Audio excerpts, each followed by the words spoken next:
Do it, Mike. I want you to do the mantra. Who are you going to avenge? You're going to avenge your father?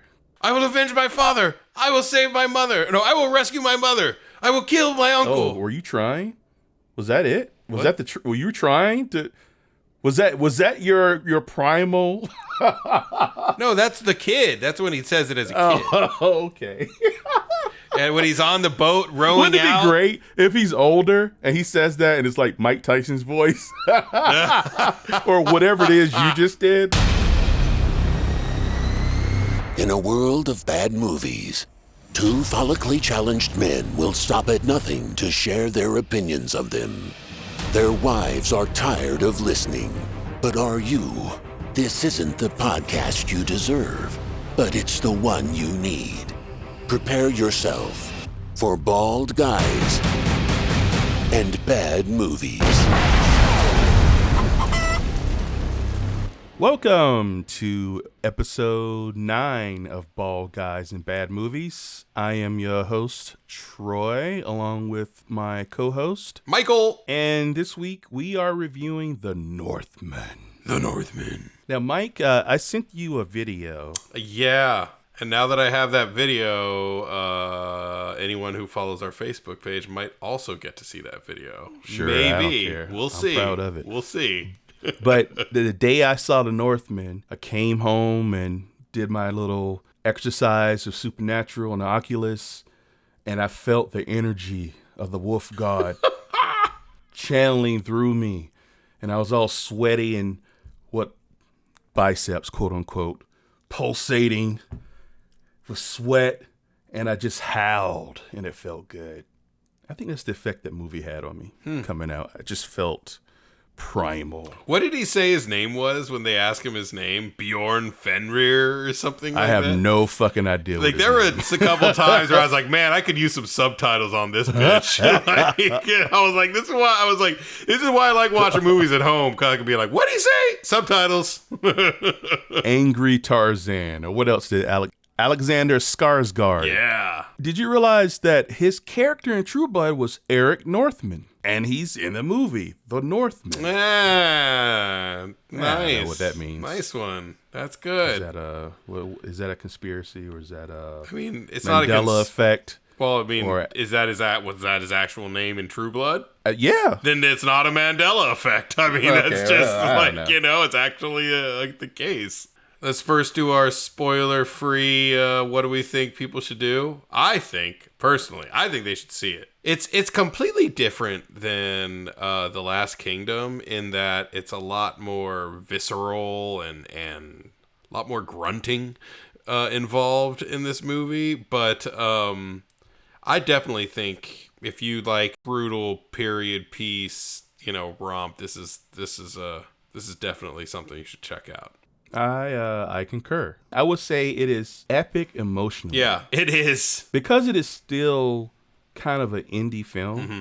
there's a moment where I thought this is where a Hollywood movie would go really big, right? Like the road to him and seeking his revenge. Right. But because it's indie, they didn't go big, which I appreciate. But I can see how... Well, I'm interested in hearing what part that was. Once we get into it. Well, let's just say we think you should see the movie. You should see it. It is. You should see it. If you don't want to be spoiled, now's the time to turn it off. Right. But we both think it is definitely worth a watch. It is a revenge story. Yeah. Laser focused on one Viking's revenge against a betraying uncle who basically betrayed his father, took his mother, and he was able to escape. And you know what? Another parallel that I feel like it had was to Conan, the first Conan movie. Totally. Because, sure, almost the same shit happened to Conan. His mother was beheaded, but also his father died.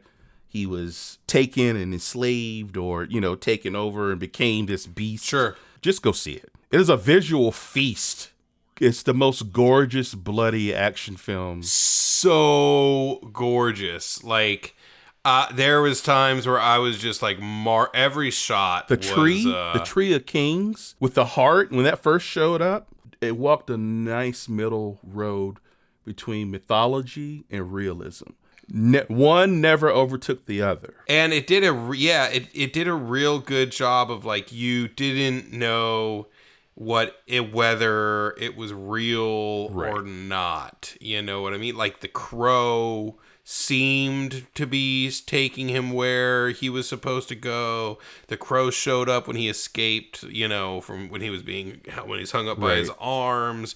Like he fights the dead like warrior guy, but then he didn't fight the dead warrior guy. You know what I mean? Like and that shot was just brilliant. So he had to go kind of like with Conan, because Conan, he discovered Crom's sword in this cave on the lap of this dead king. But in the Northman, a similar situation, and the corpse got up, and it was like a cool little mini fight, like a mini boss, right? Yeah. And he defeated the corpse, and he's standing there, and the camera just pans over. Same shot, and he never left. This was all either in his mind.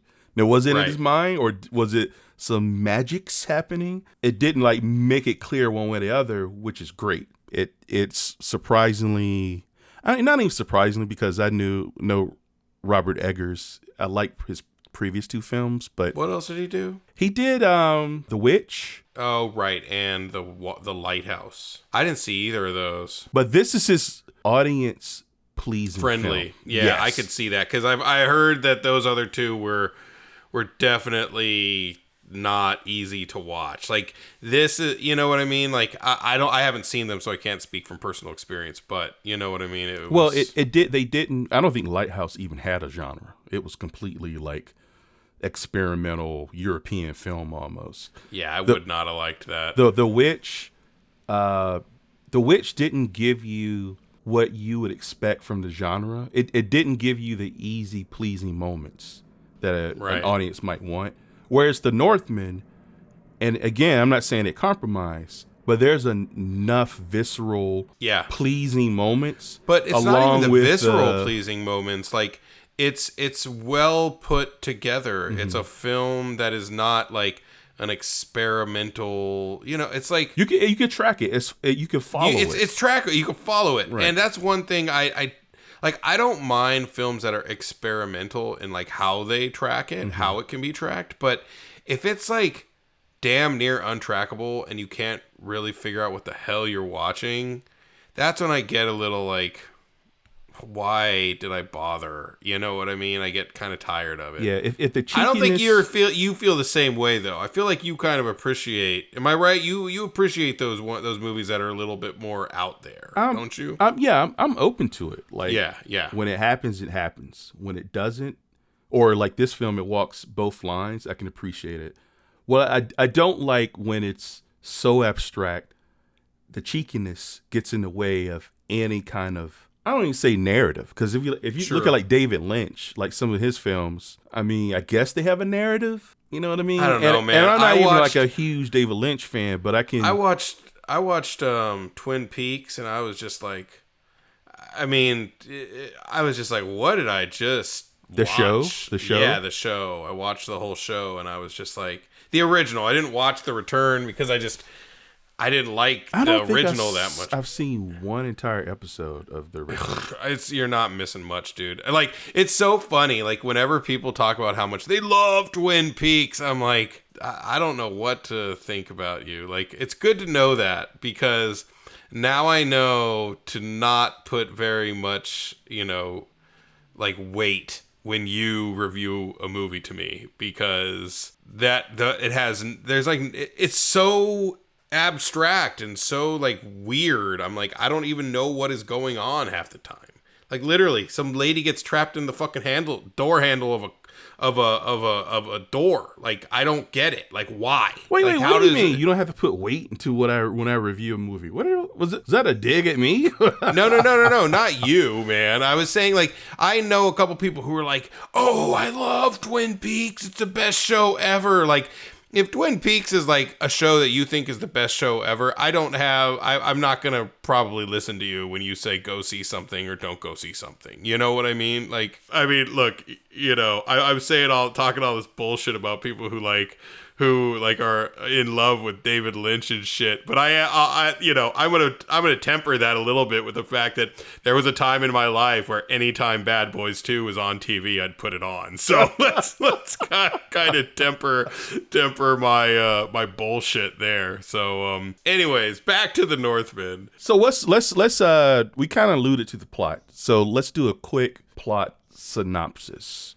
He's the son. He's the prince to a king in, where is he, in Iceland? No, he's not in Iceland then, or Greenland. Then he's it just says the North Atlantic. It doesn't even say like where it is. And the king is played by Ethan Hawke. Ethan Hawke. He's been doing a lot of stuff lately. He's like one of my favorites, dude. Like, he's really good. The guy's he's really good. He's gotten better. The older he's gotten, the better. Absolutely, he's gotten better. And it's not even like his acting's improved, but I think he's just not trying as hard. You know what I mean? I feel like he's able to pick roles better. Like, I think he's picking better roles that suit him better. Mm-hmm.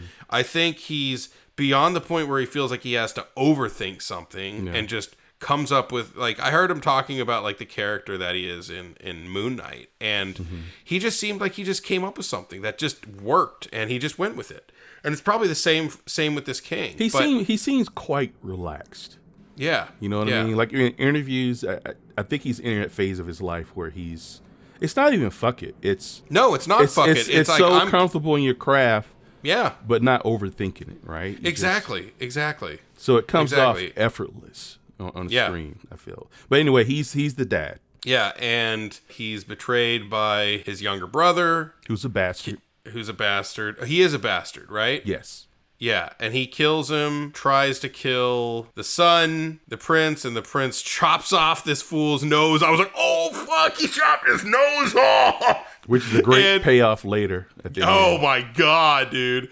And he escapes, and over the next, 20 years becomes a giant, or 10 years, 15 years, giant lumbering beast of a freaking part of this marauder berserker clan that just pillages villages. Brutal. Yeah, he is a monster, dude. He got so yoked, dude.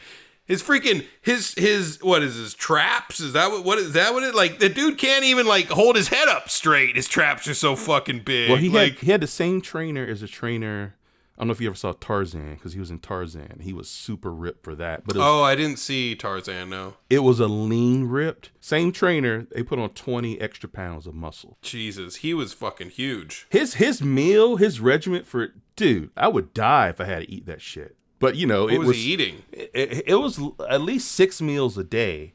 Jesus. And like an omelet with like 8 eggs, and like that was the start. I mean, there's a whole like list of shit. I mean, this is what they do, especially if you want to. I don't care how much I exercised. If I ate that much, I would just get fat. I would just say, I would just get fatter or be sick. That's my thing. Like, if I ate that much, I'd probably feel sick, but then I'd just still get fat. Yeah. But to your point, the dude was yoked in this movie.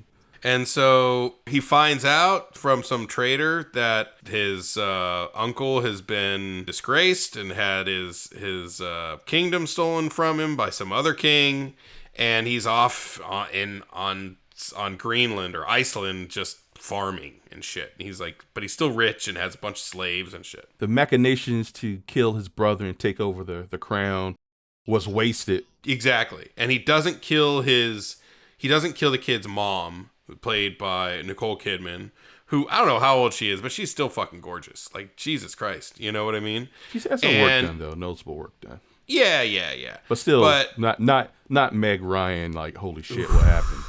But anyway. Or Goldie Hawn or anything like that. Yeah, totally. It's a shame. He, has his little mantra. What is it? I will... Well, you know it. Yeah, you say it. What's his mantra? Come on, man. I will avenge my father. I will save my mother.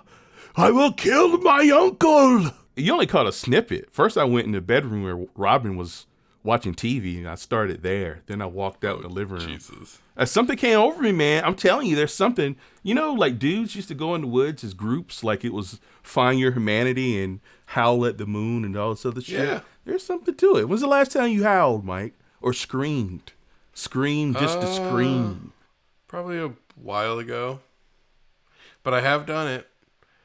I didn't scream just to scream. I was probably stressed out about something and screamed. Yeah. But it was good. I got to say, though I look insane and sounded insane, it felt good just to It unleash. was pretty fucking funny, dude. Those Vikings were onto something, dude.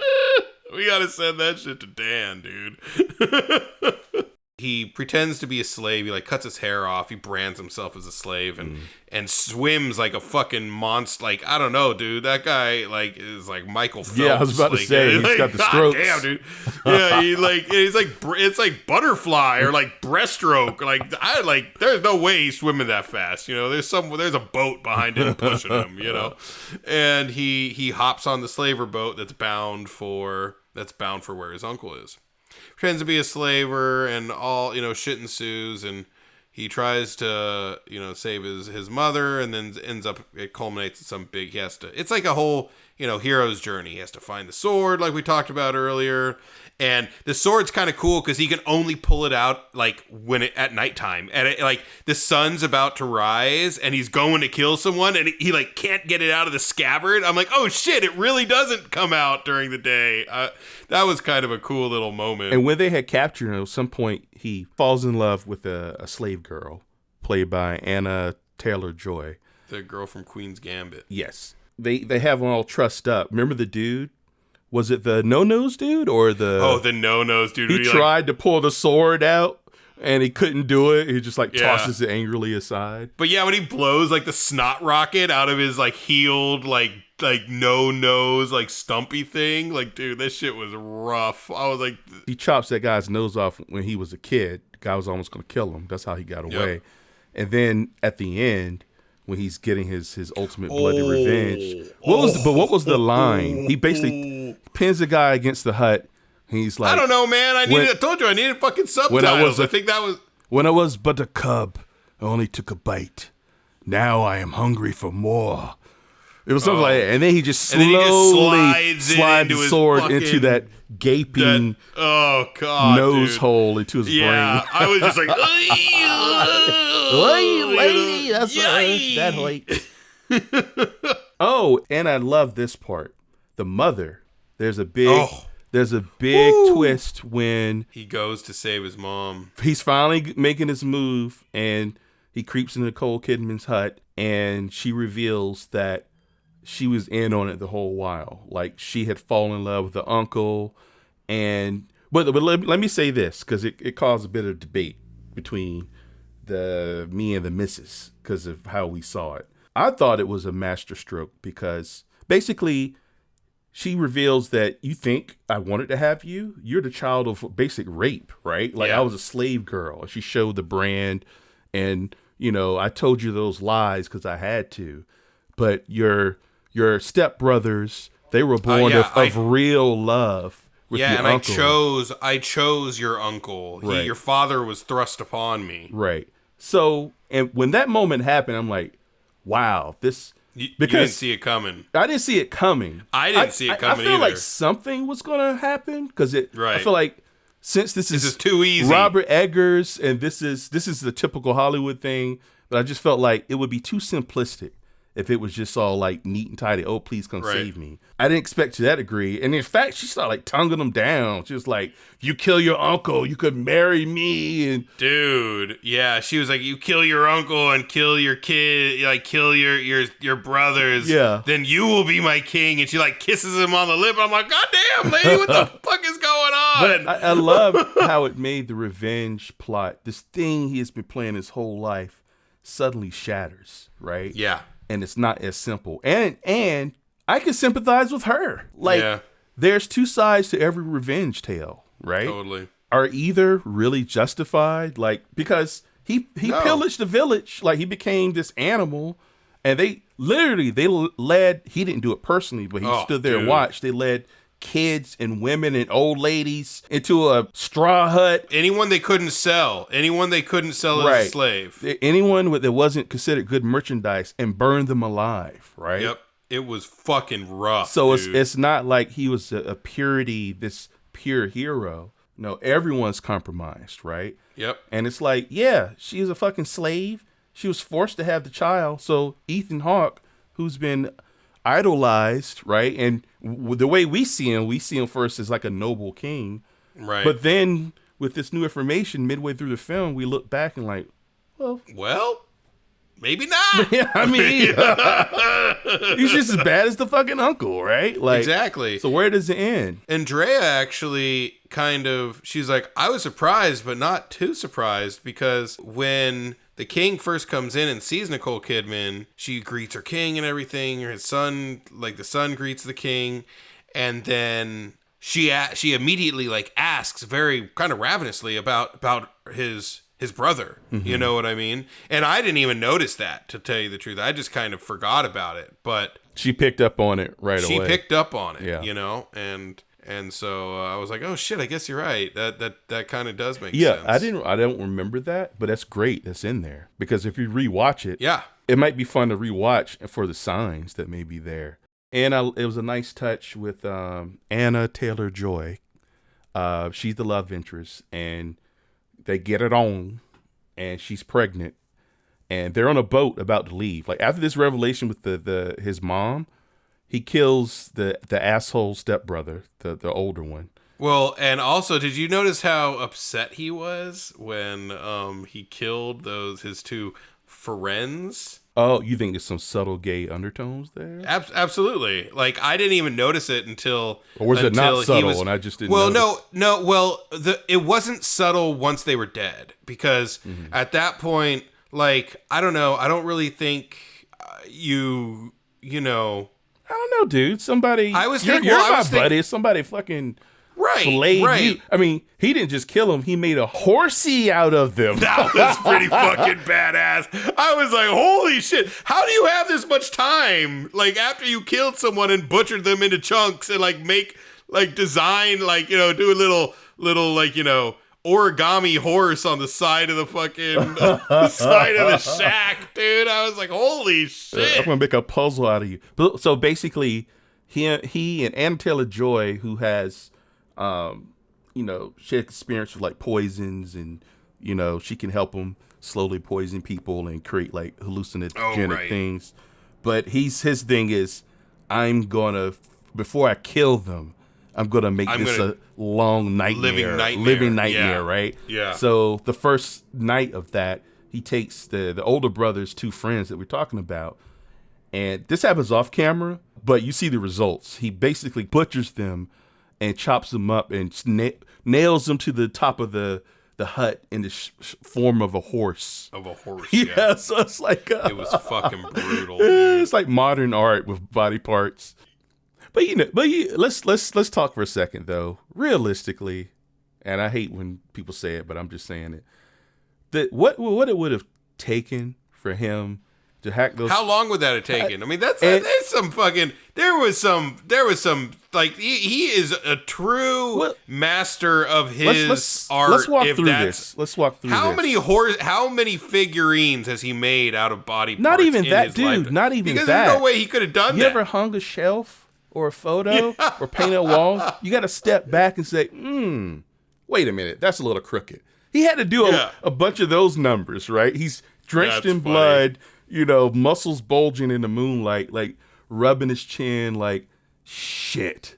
Should that penis be a little to the left 2 inches? I think the sack is okay, but the tip of the head and that toe should be up their ass a little bit more. He had to workshop that shit. While there were soldiers, man. I guess everyone was asleep, patrolling. I don't know. Was that the night that they were all tripping balls on the mushrooms? Or no, that was after. I think that was like they weren't even. That wasn't even the night they were all tripping on the mushrooms, was it? Or was it? That was the first. Who night. did they get? Who died when they were tripping on the mushrooms? What? Some random dude, wasn't it? I don't remember.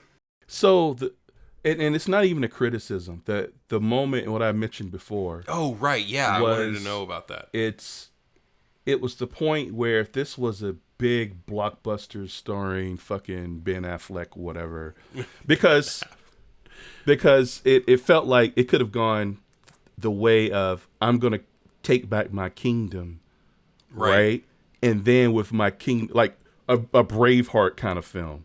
And then come and it's a warring between him and the uncle. It could have been really, really epic. Right. But that's why I said it's more of a epic in terms of emotion. It is very, very epic. Like, dude, the mother thing was just like gut wrenching, which is really kind of all you need if you think about it. Right?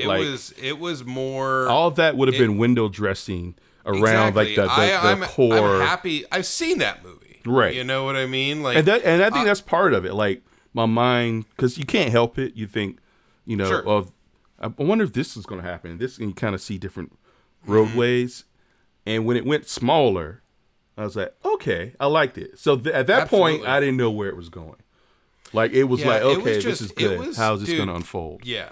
Dude, that fight scene at the end was... I was a little worried that it was going to be, like, too dark to really see everything. Yeah. But it wasn't. Like, it was so well done. Like, the cinematography... I mean, I think this movie will easily be up for an Oscar for cinematography. It ought to. Like, it easily. Should. Easily be up for an Oscar for cinematography. It was gorgeous. So the scene we're talking about, gorgeous. This is like the final battle between the Mustafar battle. Yeah, him and the uncle. He's killed his mom. He's killed his little stepbrother. The uncle. His little stepbrother though. He was like, oh yeah, he got some blows. He was fucking shanking that dude. Like, holy fuck. Which is, I would like to believe that's why the uncle was able to overtake him at all in that battle. Well, I think what it came down to, I think you're absolutely right. And I think that's, and then at the end, he chops the uncle's head off while the uncle stabs him in the chest. And I think I think he would have easily been able to overtake the uncle if he was even tired and just didn't have 18 fucking punctures in his back. He had to be handicapped somehow because after seeing the feats, and he wasn't like the Terminator or anything like that. But I will say I like the fact that he actually, they fought for long enough for you to really understand that neither of them were really the uncle kind of did get some really bad cuts on him, right, in that fight. But I think ultimately at the end, he wanted his revenge, and he knew that the only way he could get his revenge was if, when his uncle was going for a killing blow, he gave his own killing blow, because you can't defend and attack at the same time, right? And for those of you that didn't get the Mustafar reference, they're fighting basically on a volcano or somewhat inside. Basically the uncle, when he walks in and sees the body of his wife and his young son, and our hero, quote unquote, standing there, he's like, meet me I'll see you at the gates of hell. And the gates of hell, he takes them and drags the bodies off. And the gates of hell are at this volcano. So that's where this epic final showdown takes place with amazing visuals. And they're both naked. No, they have underwear on, I think. No, I don't think so. I think they're wearing some kind of, I didn't see any danglage. Well, actually, that's the funny thing. I was like, at first, because I remember thinking I that was reading a review where I can't remember. I don't remember who said it, but he was like, once again, we have the Northman, a movie where you feel like there should be penises in this movie, but then you never get any. And I'm a straight dude saying that. You're gonna go for realism, go for realism. Yeah, exactly. I was, and it was funny because I read that review before I saw the movie, and then when I saw it, I was like, yeah, that dude is right. Like, there should definitely be penises in this movie. You know why? If you want to get all deep with it, it should have been completely naked, them stripped down to their bare essence. Because in some way, if you think about it, if you're nude and fighting with swords, you feel even more vulnerable, right? On a volcano? On a volcano? Yeah, you can't get any more badass. Like, your dinglings either going to get cut off or burned off, right? Exactly. And what? We know that the little strip of beaver hide won't protect you from either, but it's a psychological thing. I still want my bits and pieces covered up. Exactly. Talk about feeling exposed. Oh, and also the reason, there was a moment where after the revelation with the mom, he kills his older brother just out of fucking rage. He decides to leave. He's going to flee and not seek revenge. His whole life is about revenge. And he has a vision when he hugs but Anna that was another Taylor-Joy. cool thing. He goes and like kisses, like it's not when he touches her or anything. He like kisses like a cut she has, Yes, and like the the blood is blood. there, and he sees the tree of kings with his twin children as the next kings, And then his he's like, daughter "Fuck." is king. His daughter is she's the queen or whatever. Like it's not even her son. It's his son. It's her. It's crazy because at first you see him like, oh my god, he's so happy about it, and then you can see the realization come over his face that as much as I want to go with you, I have to kill this man. Now it's not even about me desiring revenge. It's like if I don't kill this man, if I don't kill my uncle, he's never going to stop hunting us. Well, and remember, there's a witch who's played by Bjork. I had no idea. Robin told me that. Well, she's not a witch. She's like a seer or whatever. She's like a mythical creature. Like, you know what I mean? I don't even, because she wasn't actually there. Like he sees her, and then she like she's like in a vision. I think he calls her a witch or something. Speak witch or yeah. But what did she say? She said, "You're gonna have to make a choice." It was either him or the other dude in the cave with Willem Dafoe's head. But no, it was her, and she said you're gonna have to choose between the love for your family or the hate for your enemies, or something to that effect. Right. And that was when he had to make the choice. But he chose. It was both. funny at first. I was like, dude, we're not gonna get. I mean, I should have known it was gonna happen. But at first, I was like, oh, we're not gonna get. He's gonna go off with his his family and stuff. We're not gonna get the final revenge fight, and then. I should have known that wasn't going to happen. Well. But what I will say is, at first I was like, holy shit, like this is going, you know what I mean? Like twists and turns. Like this guy who doesn't always do what you expect to happen. Exactly. You expect to see that fight. So I was like, oh shit, he's going to actually do that. And at first I was like, oh, come on, man. And then after a while, you like just this all happens within a couple minutes. Mm-hmm. And I'm like, I go from within a couple minutes, like, oh man, we're not gonna have this fight, to I'm so happy he's leaving and not, and he's not gonna actually die and take revenge on this guy. And then not like 30 seconds after that, you see the Tree of Kings, and he's like, fuck, I gotta go kill this dude. I'm like, fuck, right. This is so good, dude. Like, he just did such a good job of messing with your emotions in that situation. Pretentious filmmaking would have just gone with the unexpected, completely unexpected. And she would leave, and he would leave. They would leave, and it would be a word. and it would be a movie for it. Yeah, and it would be a statement on revenge. Yeah, and the audience, we're lusting for the revenge, like the character, and we're not fulfilled. But only because he did it. His revenge was a lie, like it was based on a lie. But he did it better. But he did something even better. Well, you're right. And what that was he got you to the point where you were upset about it. And then you were happy about it. And then he was like, nope, we're going back for that revenge that you don't want me to do anymore. Right. You're like, you motherfucker. Like, that is some fucking genius filmmaking. But what it does, it puts you right in the shoes of the protagonist. Like, this is the emotion that he's going through. There were some utterly great moments in the film, like, from a story perspective. And I was kind of blown away. I was kind of blown away by it. I mean, there were times where I was I felt like it got a little slow here and there. It could have been shaved down slightly, I think. Probably. But, that's just severe nitpicking. And I'm so conditioned by fucking Hollywood and action. And in my mind, I'm like, oh, here comes the action, the brutal action, and cool sword moves and flipping it. But the action was very, I don't want to use the word clunky, more realistic, straightforward. Yeah. You know what I mean? It didn't feel choreographed. It felt more like, a dude swinging a heavy club or a sword. And there's no fancy shit involved, right? It is just as primal as you can get. Anyway, let's rate this baby. I will give it 4.5 body part horsey figures out of 5. Body part horsey. Man, you made that scene sound so less intimidating. He made a horsey. Whee! All right, so rate you gave it 4 horses out of 4.5. I will body part horse figurines. I will match that. I will give it 4 tongue kisses from your mama. out of 5. 4 or 4.5? 4? 4 tongue What'd kisses? you do? 4.5? You did 4. I did 4.5. I'll give it 4.5.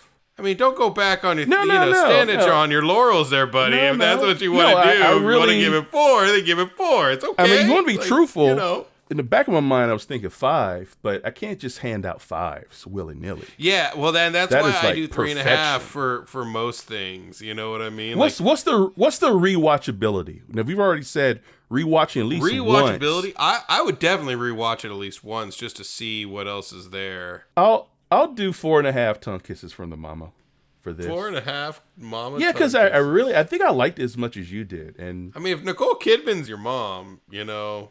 I know. When it was happening, I'm like, not that raw of a deal. And back then, they kind of did it all the time, right? Yeah, and like it's not like you haven't seen her in like 15 years anyway. Yeah. It's like she thought you were dead. You thought she was, being held captive, but no. Come on, she's offering it Come up. on. You know, Yeah. see, She wants to be the queen. you want to be close to your know? dad. That's the next best thing. Go where he has gone, my man. You went into a cave once, just go into another one. That's all I'm saying. This is. It's just draped in mom curtains. This conversation has devolved. I'm just talking about the movie. I don't know what you're talking about. Oh man, I can imagine what the comment is gonna. This week we discuss incest and incest and horses made out of body parts. Let's run off our 3 listeners.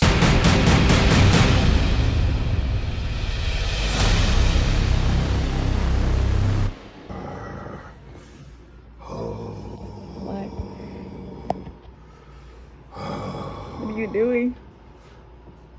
Girl, are you recording me? I'll avenge my father. I'll rescue my mother. I'll kill my uncle. Don't mock me, girl.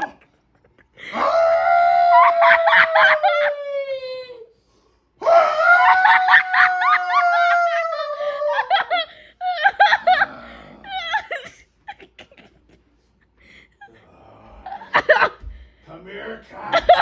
The poor kitty. He's gonna die.